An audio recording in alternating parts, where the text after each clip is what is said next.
जय हिंद। इस वीडियो में हम समझते हैं कि बिजली कैसे बनती है और हम लोग तक कैसे आती है, और हमें अगर पोल की बिजली लग जाए तो हमें कैसे बचना चाहिए, और क्या होता है स्टेप पोटेंशियल और टच पोटेंशियल। ट्रांसफार्मर जहां रखा रहता है उसके अगल बगल में पत्थर गिट्टी को क्यों बिछा दिया जाता है, और जहां बस लगाए जाते हैं बस भर के पास भी वहां पे पत्थर की गिट्टी वगैरह क्यों बिछा दिए जाते हैं। देखिए, बिजली को एक जगह से दूसरे जगह ले जाने के लिए, किसी भी चीज को ले जाने के लिए स्पीड की जरूरत होती है। तो करंट के स्पीड को हम लोग वोल्टेज कहते हैं, उसी को हम पोटेंशियल कहते हैं, और टेक्निकल भाषा में हम उसे टेंशन कहते हैं। वोल्टेज ज्यादा तो उसी को कहते हैं हाई टेंशन। ऐसे टावर से हम हाई टेंशन करंट को ले जाते हैं, मतलब वैसा करंट जिसका स्पीड बहुत ज्यादा है, वोल्टेज बहुत ज्यादा है। तो वोल्टेज, पोटेंशियल या टेंशन ये क्या कहलाता है? स्पीड के, करंट के स्पीड को दिखाता है। इसको ले जाने के लिए हमें जब 66 kV से ज्यादा करंट होता है तो उसे हमको टावर से ले जाने की जरूरत पड़ती है। जो टावर का सबसे निचला भाग है, यहाँ जो देख रहे हैं आप रेड कलर का, इसे टावर की बॉडी कहते हैं। बॉडी ऊपर जाके केज यानी पिंजड़ा का रूप ले लेती है। इस रेड वाले में देखिए ये क्या हो गया, केज बन गया।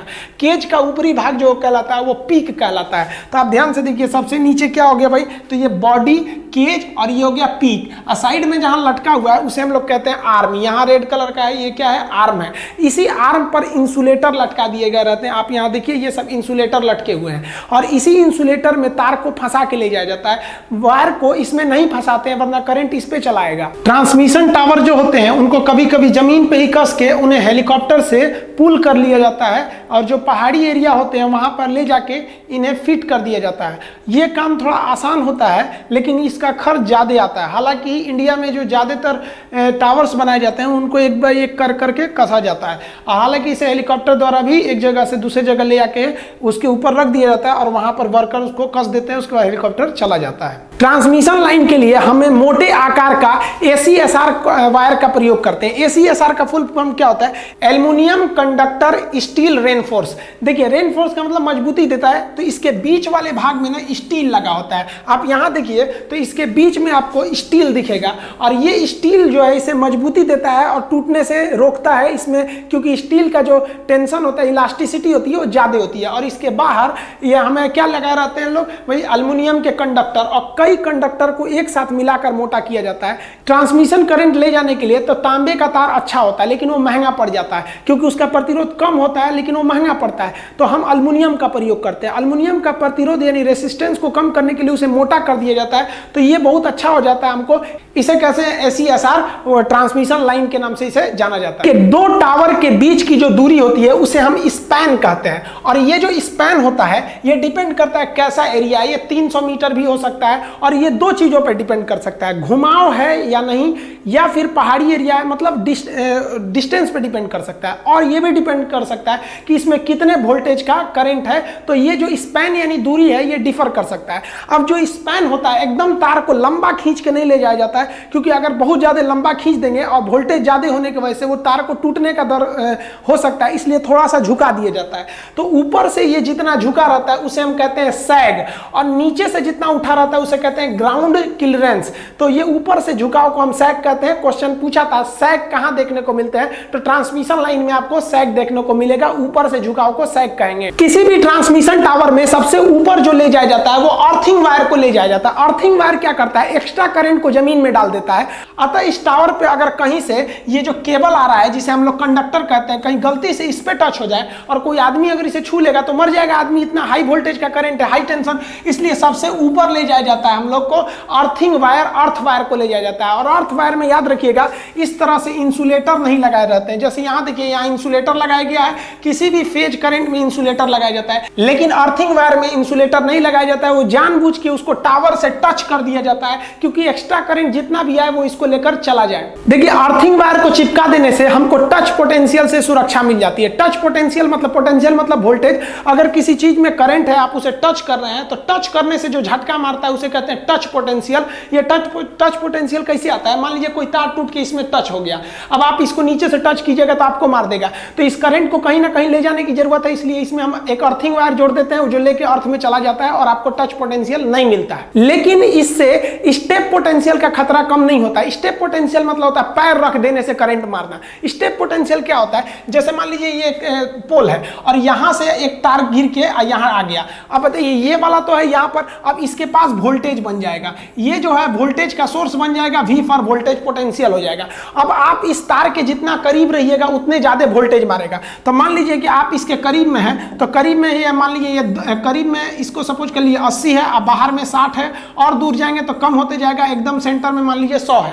अब आप इसमें जाइएगा, जैसे स्टेप रखिएगा तो करंट मारेगा, तो उसे कहते हैं स्टेप पोटेंशियल। ये बहुत खतरनाक होता है। लेकिन देखिए ध्यान से, स्टेप पोटेंशियल कैसे मारता है। आपका एक पैर यहाँ रहेगा, मान लीजिए एक पैर यहाँ है, एक पैर यहाँ है, यानी एक पैर आपका 60 वाले में है, दूसरा पैर 40 वाले में है, तो कितने वोल्टेज का अंतर आ रहा है? 20। तो आपको 20 केवी के झटका से मारेगा। इससे बचने के लिए आप अपने दोनों पैरों को एक ही पास रख लीजिए। एक ही पास रखेंगे तो एक ही जोन में आपका पैर रहेगा, तो वोल्टेज का डिफरेंस नहीं होगा और आपको करंट नहीं मार सकता है। वोल्टेज में जब तक डिफरेंस नहीं आएगा करंट नहीं मार सकता है। तो आप समझ गए, टच पोटेंशियल से बचने के लिए हम अर्थिंग जोड़ देते हैं, लेकिन स्टेप पोटेंशियल से बचने के लिए आपको दोनों पैर एक में सटा लेना है। अब फिर कैसे भागना है? तो ऐसे कूद कूद के भागना है, ताकि आपका पैर जब भी एक जगह पड़े तो सेम पोटेंशियल वाले एरिया में पड़े। फैला के भागेंगे तो मार देगा करंट, वहीं मर जाएंगे। देखिए इस अर्थ वायर को हम लोग एक अलग टाइप के वायर से बनाते हैं, जिसे कहते हैं ऑप्टिकल ग्राउंड वायर। इस ऑप्टिकल ग्राउंड वायर को शॉर्टकट में OPGW कहते हैं। OP से मतलब हो गया ऑप्टिकल, GW से ग्राउंड वायर। ये ऑप्टिकल ग्राउंड वायर में क्या होता है, इसके बाहर का जो कवर होता है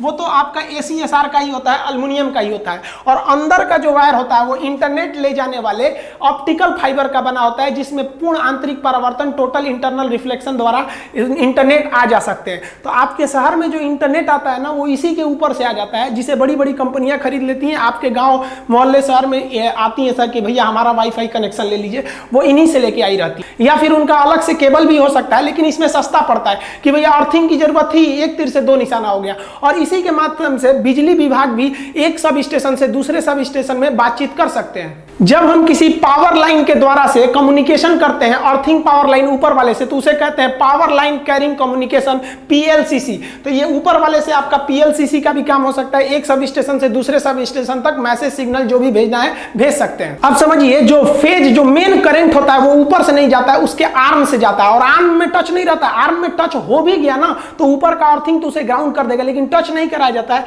उसे। सस्पेंस, ये जो इंसुलेटर है, अभी हम इंसुलेटर का टाइप बता देंगे। इस इंसुलेटर को लटका देते हैं और यहां से करंट को ले जाया जाता है, यहां से इस तरह से, ताकि ये इसकी बॉडी से टच ना हो सके, ये इंसुलेटर के द्वारा चला जाए। इंसुलेटर इस करंट को आने नहीं देता है। इंसुलेटर के बीच वाला भाग लोहे का ही होता है, लेकिन जो बीच में डिस्क लगी होती है साइड साइड में, वो चीनी मिट्टी की बनी रहती है, पोर्सिलिन की। आपको पता है करंट अंदर से नहीं जाता है, सर्कमफेरेंशियल यानी ऊपर ऊपर जाता है। तो करंट इसमें नहीं आ सकता है, इसको ऐसे आर्म से साइड में चला जाएगा। इंसुलेटर भी कई टाइप के होते हैं, जैसे इसे सस्पेंशन टाइप कहते हैं, इसे स्ट्रेन टाइप कहते हैं। जब ज्यादा वोल्टेज रहता है तो इस तरह से ले जाते हैं, या घुमाव के टाइम पे इस तरह ले जाते हैं, और सीधे जब ले जाना रहता है तो सस्पेंशन टाइप पे ले जाते हैं। लेकिन किसी भी इंसुलेटर के पास देखिएगा तो आपको इस तरह से रिंग टाइप का कुछ मिलेगा। यहां भी देखिए आपको रिंग टाइप का मिलेगा, और यहां देखिए ये रिंग ज्यादा मिल रहा है। इस रिंग को कहते हैं एंटी कोरोना रिंग। देखिए जब वोल्टेज बहुत ज्यादा हो जाता है और बारिश हुई रहती है ना, तो चिंगारी वगैरह निकलने लगता है, जिससे कि कंडक्टर में जंग लग सकता है,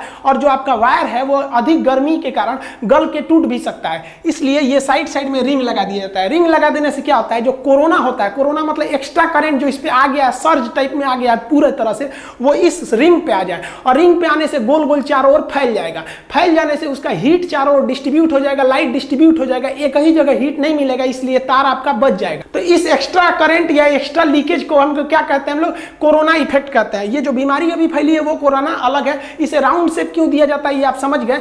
ये कोरोना का एक फायदा भी होता है। ये कोरोना, पहले लोग समझते थे कि कोरोना डिस्चार्ज केवल एक लॉस है, लेकिन इससे एक फायदा होता है कि कोरोना उत्पन्न होने से हमें वर्चुअल कंडक्टर नहीं मिलता है।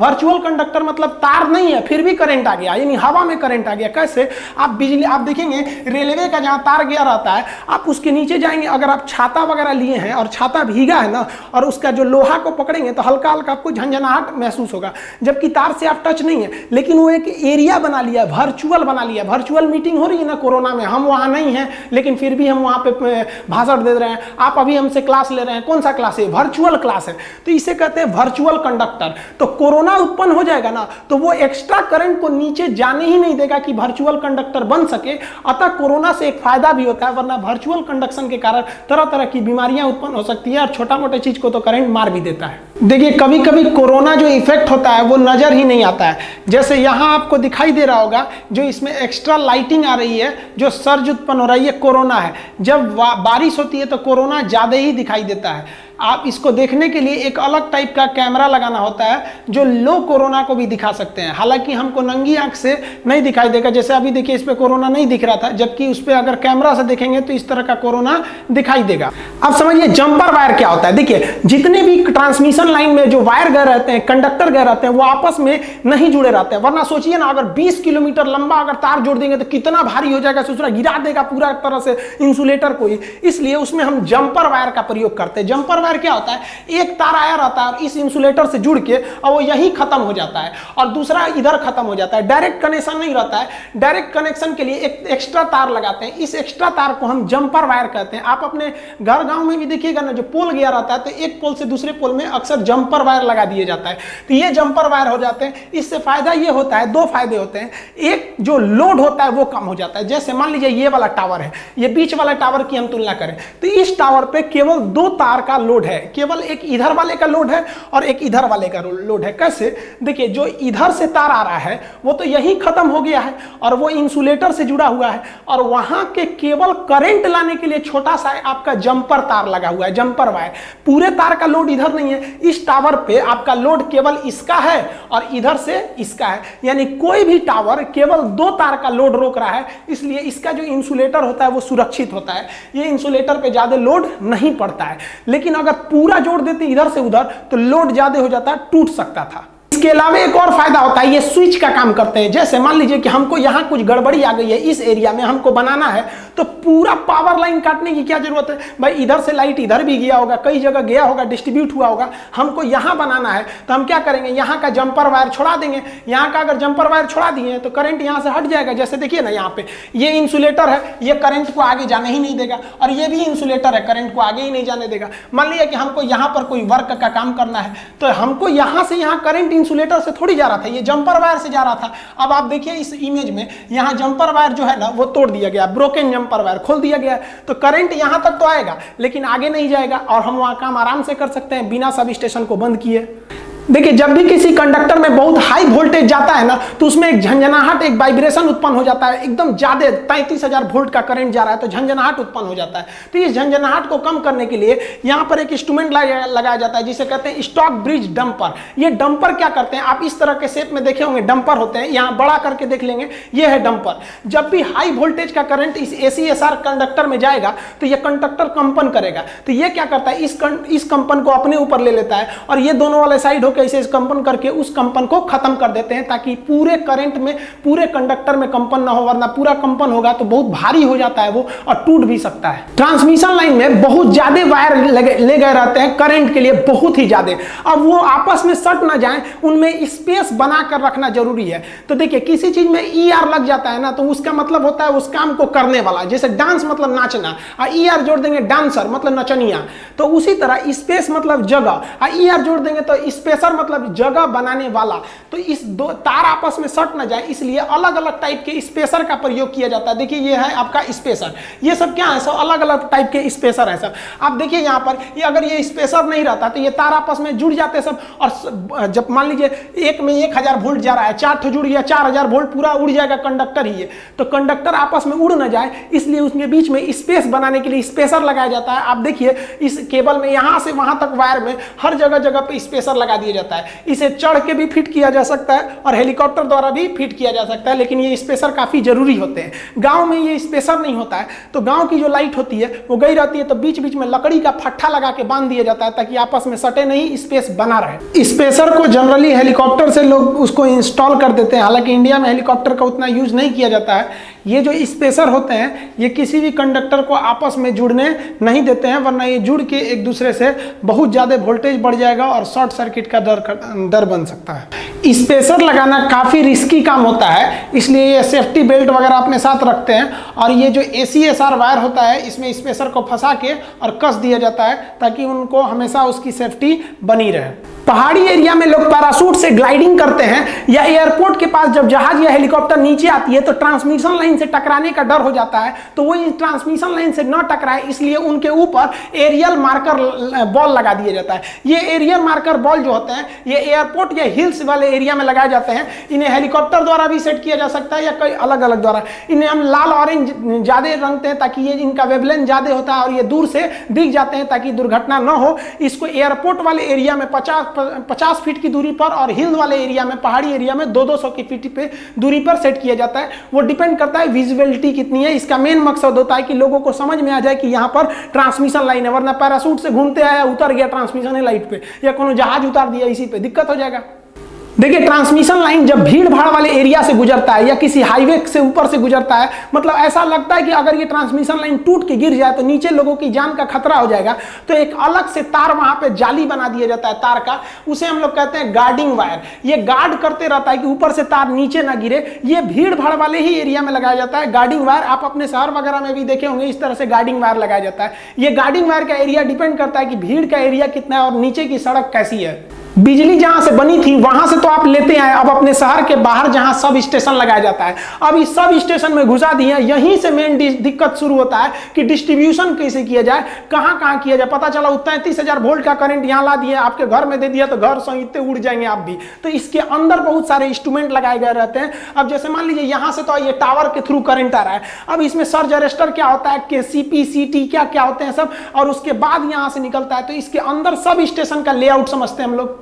देखिए टावर द्वारा उतना जो वायर लाया जा रहा था उस वायर को आखिर कहां जोड़िएगा, तो उस वायर को जोड़ने के लिए हम बस का प्रयोग करते हैं। यहाँ जो व्हाइट कलर की लाइनिंग दिख रही है ये क्या है, बस है। 3 ठो बस दिखेगा, 1 2 3, और यहाँ भी आपको 2 बस मिलेगा, 1 2। तो ये बस है। इस बस पे क्या किया जाता है, यहाँ से जो तार आ रहा है इस पे जोड़ दिया जाता है। इस पे जोड़ देने से तार का एरिया बढ़ जाता है। अब आप कहीं भी फंसाएंगे तो इतना बड़ा एरिया मिल जाएगा ना आपको करंट फंसाने के लिए बस के लिए। लेकिन डायरेक्ट बस पे नहीं जोड़ा जाता है, वरना अगर तार में जो करंट था वो ज्यादा हो सकता है, वोल्टेज हो सकता है। अगर मान लीजिए गड़बड़ी आया तो पूरा स्टेशन ही उड़ा देगा। तो इससे पहले हम यहां पर कुछ सेफ्टी फीचर को लगाते हैं। तो सबसे पहले हम लोग वोल्टेज ट्रांसफार्मर को लगा देते हैं, जिसे कैपेसिटर वोल्टेज ट्रांसफार्मर सीवीटी कहते हैं या केवल वोल्टेज ट्रांसफार्मर कहते हैं।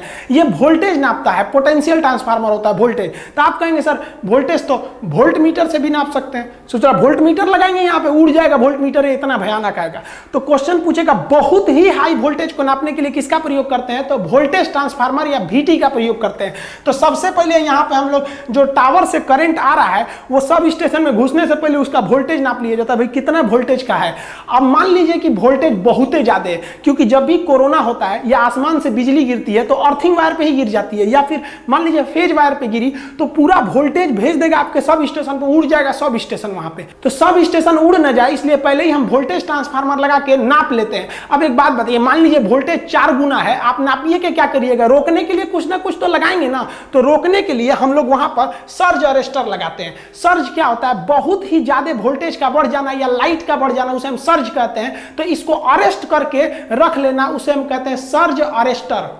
तो वोल्टेज ट्रांसफार्मर के जस्ट पीछे होता है सर्ज अरेस्टर। दोनों की डिजाइनिंग सेम रहती है। आप यहां देखिए लंबा लंबा ये दिख रहा है, ये वोल्टेज ट्रांसफार्मर है, ये वोल्टेज ट्रांसफार्मर है, और जस्ट यहां पे लगा हुआ है आपका सर्ज अरेस्टर। ये सर्ज अरेस्टर क्या करता है, थोड़े जो जेन्युइन करंट है जितना चाहिए उतना को वो आने देगा, और हाई वोल्टेज के करंट को जमीन में डाल देगा। जमीन का पोटेंशियल 0 होता है, कितना भी वोल्टेज दीजिए वो ले लेगा। जैसे प्रेशर कुकर देखते हैं, कुकर के अंदर अगर प्रेशर नॉर्मल है तो कहता है कि बबुआ अंदर ही रहो, और जहां ज्यादा होता है तो सीटी हट के कहता चल बाहर भाग बाहर बाहर। तो ये इस तरह से एक प्रेशर कुकर का सीटी की तरह काम करता है ये सब स्टेशन के लिए, कि अगर नॉर्मल वोल्टेज आएगा, जिस वोल्टेज के लिए सब स्टेशन बना है, मान लीजिए 66,000 33,000 वोल्ट के लिए बना है, तो उतने को ये जाने देगा। लेकिन अगर इससे पहले लगा वोल्टेज ट्रांसफार्मर कह देगा नहीं भैया 33,000 की जगह ये 45,000 दे रहा है, तो ये क्या करेगा 33,000 को जाने देगा, अब बाकी बचा एक्स्ट्रा को ना ये ग्राउंड कर देगा जमीन के अंदर, कहेगा भाग तुम अंदर यहाँ पे, वरना आगे जाके गड़बड़ हो जाएगा। सर्ज अरेस्टर भी डिपेंड करता है कितने वोल्टेज के लिए। छोटे छोटे सर्ज अरेस्टर भी हो सकते हैं, बड़े हो सकते हैं। बड़े सर्ज अरेस्टर के ऊपर ये राउंड लगा दिया जाता है, जिसे हम लोग एंटी कोरोना रिंग कहते हैं। आपको पता है कि वोल्टेज ज्यादा होने से कोरोना इफेक्ट बन जाता है, इसलिए इसे राउंड क्यों कर दिया जाता है समझा दिए। देखिए टावर से तो अब करंट आ गया है, वोल्टेज ट्रांसफार्मर पार करके सर्ज अरेस्टर को पार कर गया है, तो आप यहां वोल्टेज तो कंट्रोल कर लिए, लेकिन फ्रीक्वेंसी कौन कंट्रोल करेगा। उतनी हैवी फ्रीक्वेंसी आएगी। हमारे घरों की जो फ्रीक्वेंसी होती है वो 50 होती है, हमको 50 फ्रीक्वेंसी की चाहिए। हमारा जितना भी इंस्ट्रूमेंट होता है वो प्लस माइनस 5 को देख सकता है, यानी 50 से 55 भी हो गया तो भी देख लेगा, 50 से कम 45 भी है तो भी दिक्कत नहीं। लेकिन फ्रीक्वेंसी अगर आपके घर की आ गई 45 से कम तो भी उड़ जाएगा, 55 से ज्यादा हो गया तो भी उड़ जाएगा। तो आपसे पूछेगा कि एसी करंट की फ्रीक्वेंसी कितनी होती है, तो आप 50 मत बोलिएगा, 50 अब प्लस माइनस 5, ये उसका टॉलरेंस हो जाएगा कि इतने को वो टॉलरेट कर सकता है, इससे कम और ज्यादा को वो टॉलरेट नहीं कर पाएगा। तो फ्रीक्वेंसी को बराबर रखने के लिए हम एक एल्युमिनियम का इस शेप में बॉक्स लगा देते हैं। आप देखे होंगे कई सारे बॉक्स लटके रहते हैं, इसे हम लोग वेव ट्रैप या लाइन ट्रैप के नाम से कहते हैं। ये ट्रैप जो होते हैं ये फ्रीक्वेंसी को क्या करते हैं, कंट्रोल करते हैं। दो तरह की फ्रीक्वेंसी, एक जो आपका करंट आ रहा है उसको 50 बरकरार रखे रहते हैं, और जो आपका कम्युनिकेशन लाइन के लिए फ्रीक्वेंसी आती है लगभग 168 हर्ट्ज की,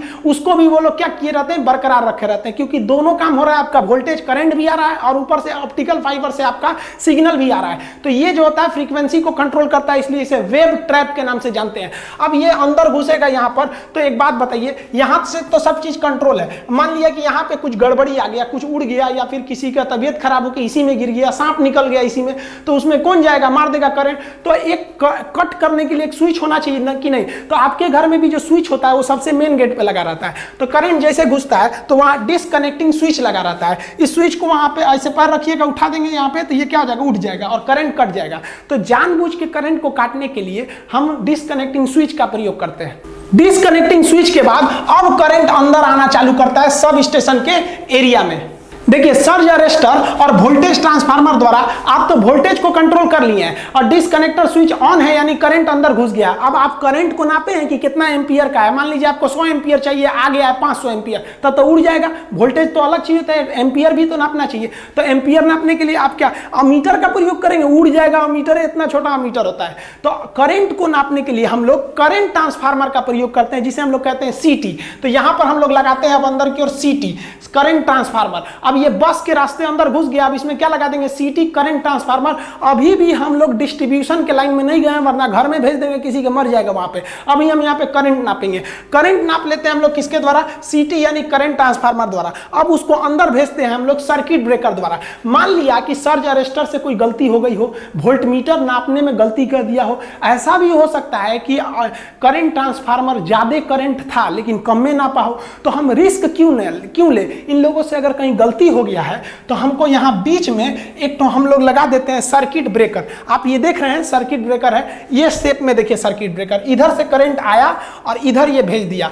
अगर इन लोग के नापने में गलती हुई रहेगी तो ये जो सर्किट ब्रेकर है ये अपने से सर्किट को रोक देगा। ये एमसीबी होता है तो वो छोटा होता है, मिनिएचर सर्किट ब्रेकर, छोटका सर्किट ब्रेकर। इतना बड़का है धोधड़ सर्किट ब्रेकर, ये बहुत बड़ा होता है एकदम।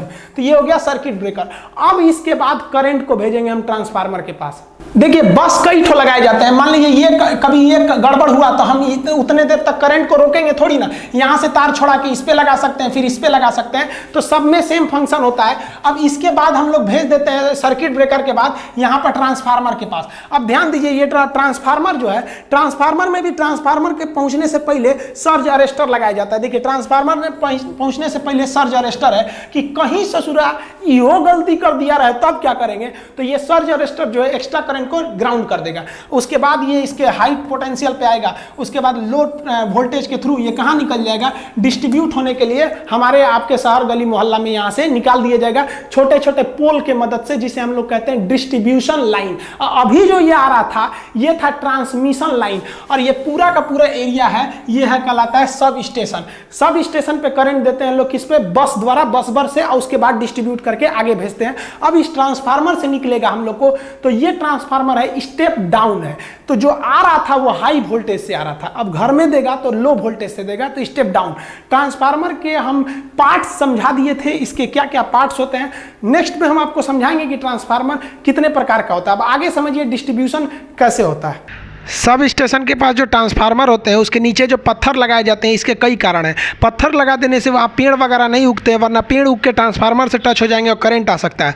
साथ ही ट्रांसफार्मर में वहाँ पे ऑयल को हमेशा डाला जाता है, और ट्रांसफार्मर बड़े होते हैं, ऑयल नीचे गिरने से फिसलन भी हो सकता है, तो ये पत्थर ऑयल को गिरने से फिसलन नहीं होने देते हैं। साथ ही ट्रांसफार्मर में से जो वाइब्रेशन होता है, उस वाइब्रेशन को ये जो पत्थर होते हैं वो उसको एब्जॉर्व कर लेते हैं, और ट्रांसफार्मर के अंदर जो घनघनाहट की आवाज़ होती है जिसे हमिंग साउंड कहते हैं, ये उस हमिंग साउंड को कम कर देते हैं। और सबसे ज़रूरी ये होता है कि जो सब स्टेशन होते हैं वहाँ हमेशा देख रेख की ज़रूरत रहती है। तो अगर कोई तार नीचे गिर गया है तो वो उस ग्राउंड पे पूरी तरह करंट उत्पन्न कर देगा, जिसे हम स्टेप पोटेंशियल कहते हैं। अतः ये पत्थर लगा देने से वो स्टेप पोटेंशियल नहीं हो पाता है और वहीं पर करंट रह जाता है, स्टेप पोटेंशियल ज़्यादा आगे नहीं बढ़ पाता है। ट्रांसमिशन लाइन से करंट जो आता है वो सब स्टेशन पे आ जाता है और सब स्टेशन पर उसे स्टेप डाउन करके उसके वोल्टेज को घटाकर डिस्ट्रीब्यूट यानी वितरण के लिए भेज दिया जाता है। इन ट्रांसफार्मर के मदद से यहाँ पर लिया गया और यहाँ पर डिस्ट्रीब्यूशन के लिए भेज दिया गया।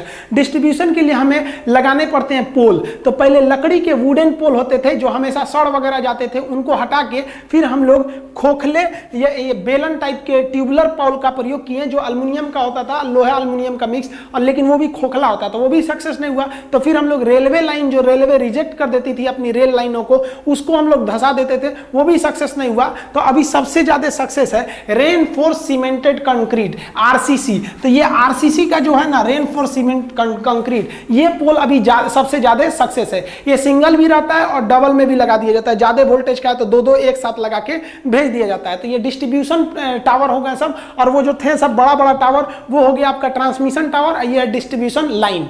डिस्ट्रीब्यूशन लाइन में हमको 3 फेज ले जाने के लिए हम लोग वी क्रॉस आर्म का प्रयोग करते हैं। तो ये जो क्रॉस है तो इसे हम लोग कहते हैं क्रॉस आर्म। तो एक फेज इससे चला जाएगा, एक फेज इससे चला जाएगा, और एक जो फेज है वो ऊपर से चला जाएगा एफ ब्रैकेट द्वारा यहां से। तो ये वी क्रॉस हो गया। देखिए अगर 11,000 वोल्ट का है तो वी क्रॉस छोटा रहता है, और अगर 33,000 का है तो और ज्यादा दूरी पर रहता है, क्योंकि हाई वोल्टेज के करंट को दूर पर ले जाना रहता है। और इसके बीच बीच में लकड़ी का हम लोग क्या करते हैं, स्पेसर लगा देते हैं ताकि ये दूरी बरकरार रहे। लेकिन जब पोल शुरुआत करता है, जहां से स्टार्ट करता है, तो मान लीजिए पोल है कई ठो, यहां से लाइन से ऐसे ऐसे पोल है, तो ये जो बीच वाले पोल हैं इनको कोई दिक्कत नहीं है। लेकिन जो शुरुआत वाला पोल है इस पर तो इधर से खिंचाव काम करेगा, इसे थोड़ा झुक जाएगा। तो जरूरत है कि इसको पीछे से इसे घींचले रहे आदमी की भैया लुढ़कना मत उधर से। तो शुरुआती पोल पर हम लोग साइड में एक मजबूती के लिए एक अलग से वायर जोड़ देते हैं, जिसे हम लोग कहते हैं स्टे। तो इस वायर को हम लोग कहते हैं स्टे वायर। इसको जमीन में धंसा दिया जाता है और आधा कंक्रीट भर दिया जाता है, और यहाँ पर इसके बाद यहाँ पर जो स्टे रॉड लगा दिया जाता है और यहाँ पर स्टे क्लैंप लगा दिया जाता है। स्टे क्लैंप को इस वायर, इस पोल से जोड़ देते हैं यहाँ पे भी। अब यहाँ एक दिक्कत है कि बाय द वे कभी पोल पे करंट आएगा तो ये ससुरा इसके थ्रू यहाँ पे भी आ जाएगा। तो इसके बीच में एक तो गे इंसुलेटर जोड़ देते हैं। ये गे इंसुलेटर जो होता है पोल के करंट को यहीं तक रोक देता है, नीचे आने नहीं देता है, वरना नीचे आ जाएगा तो या तो ग्राउंड पोटेंशियल डालेगा या तो स्टेप पोटेंशियल डालेगा, मतलब टच पोटेंशियल या स्टेप पोटेंशियल के फॉर्म में आ जाएगा। तो इसे हम लोग क्या कहते हैं लोग, स्टे। तो ये स्टे वायर से बनाया जाता है। ये 2 जगह लगाया जाता है, स्टार्ट और लास्ट में लगाया जाता है, या फिर जहां से पोल घूम रही होती है। मान लीजिए यहां से ऐसे पोल है और फिर इधर ले जाना है, तो देखिए ये वाला वायर तो आएगा यहां और ये वाला आएगा यहां।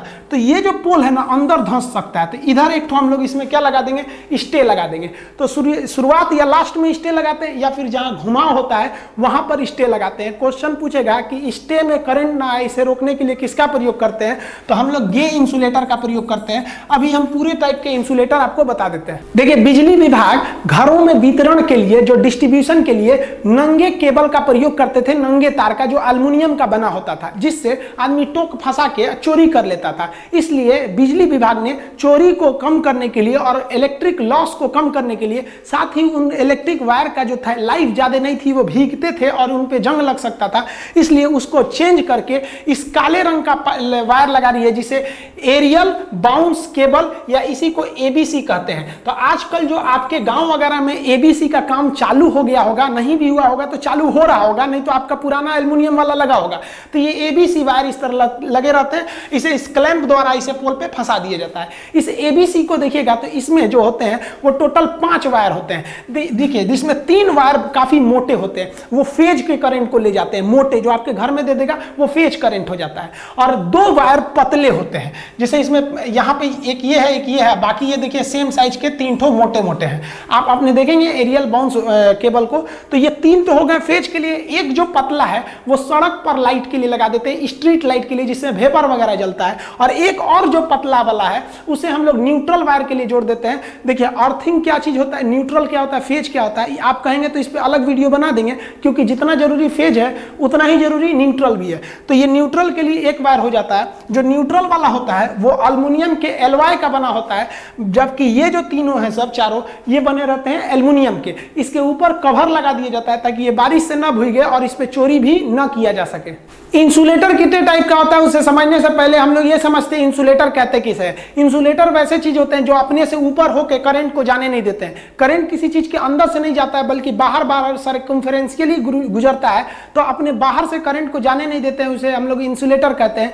इंसुलेटर जो बिजली के लिए लगाए जाते हैं वो बेसिकली 3 टाइप के होते हैं, या तो वो फिर पॉलीमर के बने होंगे, या ग्लास के बने होंगे, या फिर वो पोर्सिलीन के बने होंगे। पोर्सिलीन यानी चीनी मिट्टी के इंसुलेटर का काफी प्रयोग होता है। तो 3 तरह के मटेरियल का प्रयोग होता है इंसुलेटर को बनाने में मोस्टली। अब हम इंसुलेटर के प्रकार को समझते हैं कि इंसुलेटर कितने प्रकार के होते हैं। तो देखिए इंसुलेटर जो होगा वो सबसे पहले समझिए डिस्क इंसुलेटर। ये डिस्क यानी कटोरे समान होते हैं। ये 1 2 3 4 कई टाइप के डिस्क को मिला के बनाए जाते हैं। जनरली जो होता है इनके रेसिस्टेंस, इनके पहचानने का तरीका क्या होता है, एक डिस्क को हम अमूमन मानते हैं कि ये 11 केवी के करंट को ले जाएगा। हालांकि इसको निकालने के लिए एक अलग फार्मूला होता है, लेकिन ये शॉर्टकट तरीका ठीक है कि आप निकाल सकते हैं, लेकिन इसमें थोड़ा बहुत का अंतर आता है पॉइंट में, उसमें ज्यादा दिक्कत नहीं करना है। तो ये एक डिस्क बराबर आपका 11 केवी। तो अब मतलब यहाँ पे 3 डिस्क दिख रहे हैं, तो आपको कितने केवी का ये ले जा सकता है, 33 केवी। 33 केवी के करंट को ये ले जा सकता है। अब आप मटेरियल देखिएगा तो ये पॉलीमर का बना है, ये ग्लास का बना है, ये पोर्सिलीन का बना है। तो मटेरियल अलग चीज होता है, अभी टाइप समझिए। तो डिस्क टाइप का हो जाता है। डिस्क इंसुलेटर कई डिस्क को जोड़ देंगे तो आप हाई टेंशन करंट को ले जा सकते हैं। तो इसमें सब देखिए, एक होता है अगर 90 डिग्री पे लटका है तो उसे कहते हैं सस्पेंशन टाइप इंसुलेटर। कौन सा इंसुलेटर हो गया भाई, suspension type. Suspension type insulator वहां लगाया जाता है जहां बहुत ज्यादा वोल्टेज नहीं रहता, मतलब मीडियम लेवल का रहता है। ये तो लगाया जाएगा तो ट्रांसमिशन लाइन में ही जहां पे बहुत ज्यादा वोल्टेज रहता है। तो ये वहां लगाएंगे ना जहां पे घुमाव नहीं है, सीधे जा रहा है। लेकिन अगर कहीं पे घुमाव आ गया है और वोल्टेज भी बहुत ज्यादा है तो वहां पर हम स्ट्रेन टाइप इंसुलेटर लगाएंगे। ये ऐसे झुके रहते हैं, जैसे यहां देखिए ये स्ट्रेन टाइप इंसुलेटर है। अब ये मटेरियल पे मत जाइएगा, मटेरियल तीनों में से कोई एक हो सकता है। स्ट्रेन टाइप इंसुलेटर ज्यादा वोल्टेज के लिए प्रयोग किए जाते हैं, ये हल्का सा झुके रहते हैं। एक होता है post type insulator. Post insulator क्या होता है, ये भी हैवी वोल्टेज के लिए प्रयोग किए जाते हैं। ये किसी इंस्ट्रूमेंट के ऊपर रखे जाते हैं, जैसे ट्रांसफार्मर के ऊपर दिखेगा तो ये पोस्ट टाइप इंसुलेटर होते हैं। ये हो गया आपका पोस्ट टाइप इंसुलेटर। अगर आप इनकी कैटेगरी देखिएगा तो ये मटेरियल, तो ये पोर्सिलीन के बने हैं। यहां आप ये वाले को देखेंगे तो ये पॉलीमर का बना हुआ है। तो मटेरियल कुछ भी हो सकते हैं, टाइप यहां हम बता रहे हैं आपको। देखिए जो डिस्ट्रीब्यूशन लाइन होते हैं, तो डिस्ट्रीब्यूशन लाइन में जो इंसुलेटर का प्रयोग किया जाता है वो अलग होते हैं, वो छोटे साइज के होते हैं। एक हो गया पिन इंसुलेटर। पिन इंसुलेटर आप अपने पोल पे देखे होंगे, ये इस टाइप के होते हैं और ऊपर एक घाट बना रहता है, खाली जगह रहता है जिसमें आपको इस तरह से तार रख के ले जाएंगे। लेकिन तार रख के ले जाएंगे, कौवा बैठेगा तो उतार देगा ससुरा का तरवा को नीचे, तब क्या होगा। तो देखिए यहाँ पे ध्यान से देखिए, तार को ले जाया जाता है और यहां से इस तरह से इसमें थ्रेड यानी बांध दिया जाता है ताकि हिल डुल नहीं करे, उसी तार से खूब बढ़िया पिलास वगैरह से पकड़ के। तो इसे हम लोग कहते हैं पिन टाइप इंसुलेटर। लेकिन इसकी खराबी है, पिन टाइप इंसुलेटर को आप किसी गली या चौराहे के घुमाव पे लगा देंगे ना, तो घूमने के टाइम ये पिन जो होता है उतर जाएगा इस घाट में से। तो इसके लिए हम लोग लगाते हैं सेकल इंसुलेटर। सेकल इंसुलेटर में ऊपर देखिएगा यहाँ पे पिन नहीं रहता है, बल्कि इसमें से नचा के, तार को नचा के ले गया रहता है घुमाव के टाइम पे। तो ये देखिए ये लगा हुआ है सेकल इंसुलेटर। तो ये घुमाव पे लगाए जाते हैं, या फिर जहां से पोल स्टार्ट हो रहा है वहां लगाएंगे। पोलवा स्टार्ट हो रहा है तो ऊपरा बांधेंगे कैसे, उखड़ के चल जाएगा वहां पे। तो ये सेकल इंसुलेटर हुआ। ये तो बता दिए आपको कि जहां घुमाव होता है या स्टार्टिंग पोल होता है तो वहां पर हम एक पोल की मजबूती के लिए एक स्टे देते हैं, और स्टे में करंट ना आ जाए इसलिए वहां पे एक इंसुलेटर लगाया जाता है जिसे हम लोग कहते हैं गे इंसुलेटर। तो ये हो गया आपका गे इंसुलेटर। ये हमेशा कहां लगाए जाते हैं, स्टे वायर में इसको लगाया जाता है। आई होप कि आप समझ गए होंगे। आप आज सोचते होंगे कि बिजली बनती कैसे है, और ये जो आसमान से गिरने वाली बिजली होती है इससे लोगों की जान कैसे चली जाती है, क्या इस बिजली को हम किसी कैपेसिटर में या किसी बैटरी या इन्वर्टर में स्टोर कर सकते हैं या नहीं, कैपेसिटर और बैटरी में अंतर क्या होता है, ये करंट कैसे देता है और बैटरी कैसे देती है, कौन ज्यादा पावरफुल होता है, चार्ज को कौन स्टोर करता है, एनर्जी को कौन स्टोर करता है, इन्वर्टर सिस्टम में और यूपीएस सिस्टम में क्या अंतर होता है, बैंक या एटीएम में हम कभी भी या फिर ऑपरेशन थिएटर में इन्वर्टर नहीं लगाते हैं, यूपीएस लगाते हैं, इस सब में क्या अंतर होता है, इस सब के बारे में हम नेक्स्ट वीडियो में बता देंगे। तब तक के लिए जय हिंद।